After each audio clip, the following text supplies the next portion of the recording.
Buzz, Minnesota shot, I think, 43% from three-point range on Sunday. Today, Iowa shoots 25%. Was that something that the team wanted the players to focus on? I think that there were similarities. A couple of things. They're different offensively. Both are very potent, but in a different sort of way. And I thought that in some ways it was an anomaly that we won statistically with Minnesota shooting 14 threes. I do think a portion of the reason why we were able to have a chance to win is they only scored 3 baskets in the charge circle. And so how Iowa scores their threes is a little different than Minnesota, and 14 commands so much more pressure in the ball screens that they run for him. But we made the decision that we needed to protect the rim and then do as good a job as we could on contesting those threes. I didn't think this says that they shot 41% of their shots from the rim and scored 61% of them. I thought the game early on we were giving them too many shots at the rim, but I thought it settled down a little bit towards the end of the first half and for the most part in the second half. Hey, Coach, back in December, I don't know if you remember, you talked about having to change your offensive philosophy given with guys being out or just having to change and retool given the shots that you had. It seems like the philosophy is starting to take form now, getting to the cup, getting to the free throw line. How much progress have you seen in your guys and within yourself now that you've notched up these 2 wins? Well, since we talked about that, we've changed a couple of more times. Just really thankful for the consistency of the effort of our guys. They've never turned a blind eye to what our staff is trying to accomplish. I do think that we've had to change because of our roster in ways to give us a better chance to be more efficient. After Purdue, the one thing that we wanted to try to accomplish was do a better job on the glass, on the offensive rebounds, a better job on the defensive rebounds because we were so deficient in both. I think that's been present in both of the last 2 games. And I think our attack and what we're doing off penetration has continued to improve. Not necessarily a play, some of them are, but more what the other 4 guys do relative to dribble penetration. I think we've been able to, even though we don't have anybody to throw it inside to, we're putting pressure on the rim by our movement off the penetration. We have had a higher free throw rate. We need to make more than we have been. But I think our job in shooting predictable shots has allowed us to do this says that we offensive rebounded 52% of our misses, which is great, and our defensive rebounding percentage was 70%, which is the highest it's been in a long time. So from a rebounding standpoint, it at least allows us in a shortened game in February to control more possessions. Hey, Coach. One of the very first things that you told us this season is that you thought this team would perhaps lose a game before Christmas that it shouldn't and win one after Valentine's Day that it shouldn't. Of course, getting a win here a few days early, but something that we saw We're going to count it as a Valentine's Day win. If it happens in the week of Valentine's, I should have said it that way. No, it certainly works, and it certainly felt like, from what we could see, you were a little emotional after the game. Can you try and put into words the feeling that comes with seeing your faith in these kids pay off after what has been a bit of a tough stretch for them? Yeah, I have to do a better job, and I'm completely aware of the territory of this job and of this business. I also think that I have a responsibility to who they are as people, and I need to be a better person. But I also think that I've been blessed, and within that blessing, I do, regardless of whatever is said, I do want to do right. And I don't always do that. But I'm very thankful for their willingness to show up every day. There's 97 years of experience with me at a lot of different places on our staff, and I'm very thankful that they show up every day, and they're trying to find ways in margins to compete that may show up in a result and it may not show up in a result. And I think in 2026, the only way that you can have momentum in the process is through a trustful relationship. And that relationship can't just be based on ball. And so is there evidence to say that we lose before Thanksgiving that we shouldn't? Yes, sir. And I think there's evidence that says that maybe we sneak one out after Valentine's Day. But I don't think that that's tactical. I think that's an intangible. And I think that has to do with the hearts of people. And so get your teeth kicked in a lot, and you have to take what comes with that. But then you still have to have the endurance to show up. And you have to have the endurance to show up and figure out how to fight through things that are tough. And I think that happens in life. It happens in ball. It's been happening at Maryland men's basketball the last 6.5 months. But I do appreciate their willingness to keep trying. We'll have to do better in our results, but in the work, I think that some of that was shown Sunday. I think some of that was shown tonight. And I feel the same about the students. And like, you can still see people, they're trying too. And so we have gratitude for all of it. Buzz, 24 points for Andre tonight, 14 in the first half. What do you guys feel he was able to take advantage of this evening? I think the consistency of the work of Dre and DA. I don't know if that was you yesterday when we were talking about that, but a couple of things. Those guys have played 24 games in their life at this level, and some of what they've been through has been out of their control relative to our roster. And they're miscast in some ways because of our roster situation, but I think that their work ethic has continued to become more consistent. And I think our staff has done a fabulous job in each day helping them. Both of those guys are playing off 2 feet better than they ever have. Both of those guys are understanding the movement off penetration. Both of those guys are getting fouled at a much higher rate. Both of those guys are playing with a much lower turnover rate.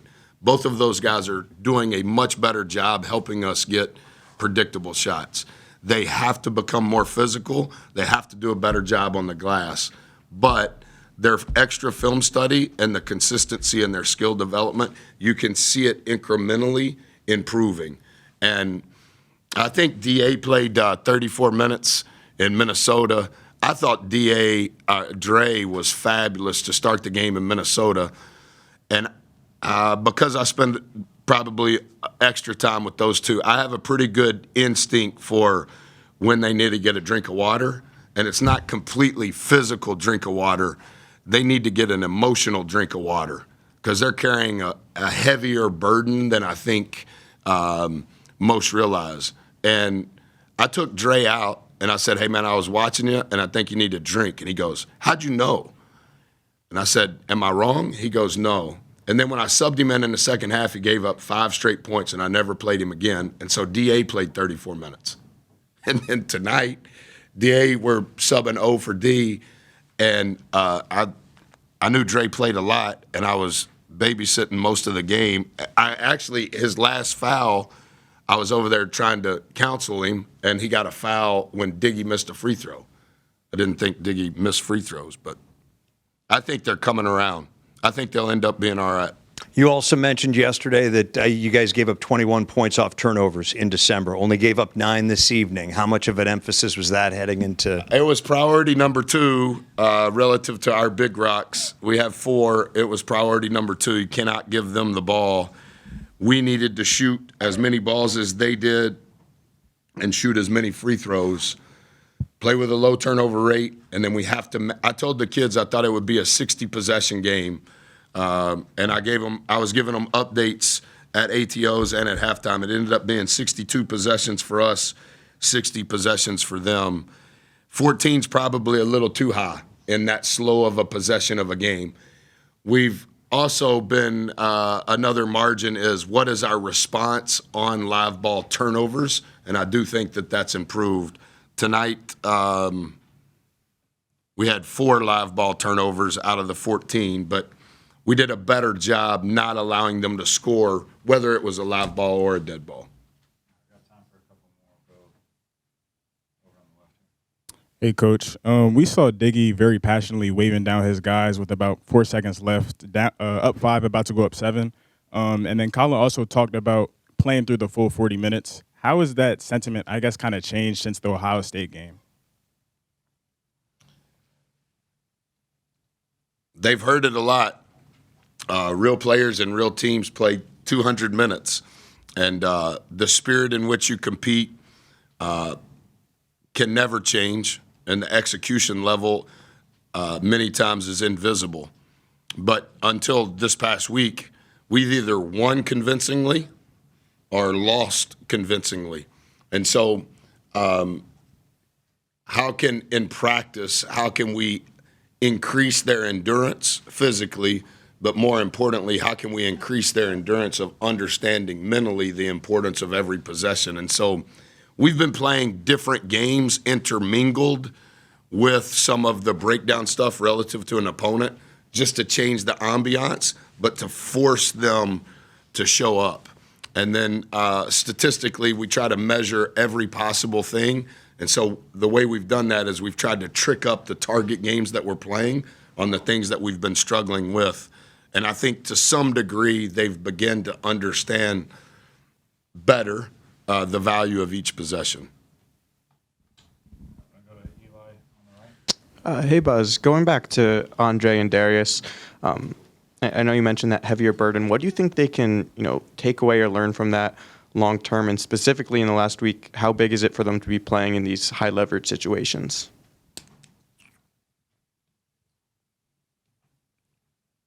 Yeah. Will you say it again? My brain's playing ping pong. No I'm worries. sorry. With the heavier burden on Andre and Darius, what do you hope they can learn from that long term? And is there anything more to that in these high leverage situations that you guys have been in these last 2 games? Well, I do think the last 2 games only increase the awareness of how important every detail is. And I think that those guys, I don't know exactly what the numbers would be, but they're playing 55 minutes out of the 80 available minutes at their position, so to say, even though at times they're playing out of position. We start them out of position. And I think from a rebounding standpoint, that has helped us. I understand Colin's impact, and we're thankful for that.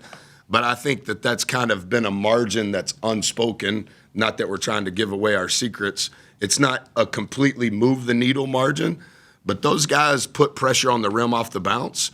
And I thought Dre's job on the offensive glass tonight, that would be his career high on the offensive glass. So for those 2 guys to get 8 rebounds for us combined on both sides of the ball, I think they realize how physical it has to be.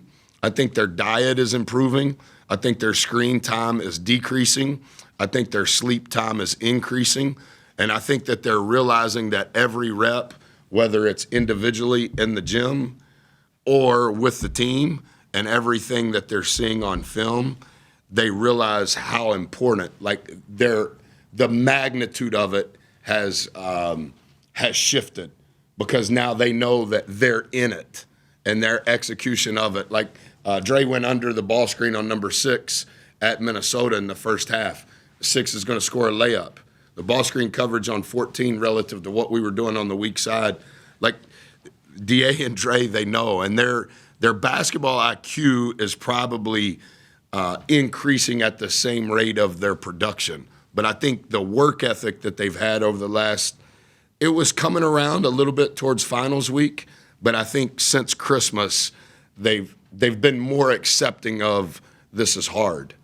And now they're not quite there, but they're getting close to like appreciating and enjoying that it's difficult instead of trying to resist it. Hey, Coach. You mentioned How you Colin. Those first 2 starts he took, 3 starts in a row now. The first 2 were against 3 forward lineups. Today he starts against a 2 forward lineup. Still has season high in minutes and rebounds and blocks. How have you evaluated this 3-game stretch of starts for him, and can we expect to see him in the starting lineup consistently going forward? You know, like a lot of programs, we're per day around here. We found out, I don't know, I was putting on my suit, so 27 minutes before the game that George was out. So I don't like to predict. I don't mean that condescending. I think that the starting Colin was exclusively based on here are a list of deficiencies on both sides of the ball. Which ones are intertwined? And it was rebounding. We cannot lose the possession game on both sides of the ball. And so I think he scored 2 baskets, both at the rim in the 60 minutes that he's played. We appreciate those 2 baskets. I think he's blocked some shots. He's altered some shots. But I think what he's provided is you at least have to take up space when the ball's in the air. You at least have to hit him.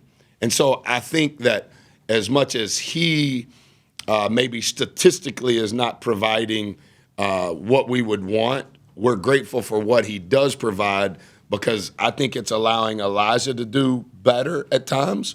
But I also think it's given Solo a one-on-one run to the rim. I think Solo is probably second in the league in Big Ten play and rebounding. But if he's getting double hit every time, well, Colin, just stand over there, and when the ball's in the air, just run towards the ball. And we want somebody to hit you. And then just do the same thing. Whatever we're doing defensively, if the ball's in the air, just the nearest guy you see, hit. Like when he got that foul for over here opposite in the second half, opposite of where I stand, he just blasted the kid out. Well, we don't want him to foul, but you understand, like just the size commands some level of attention. And so I think he had more rebounds tonight than he's had it in his career here, and probably more than he's had in the month of February and January tonight.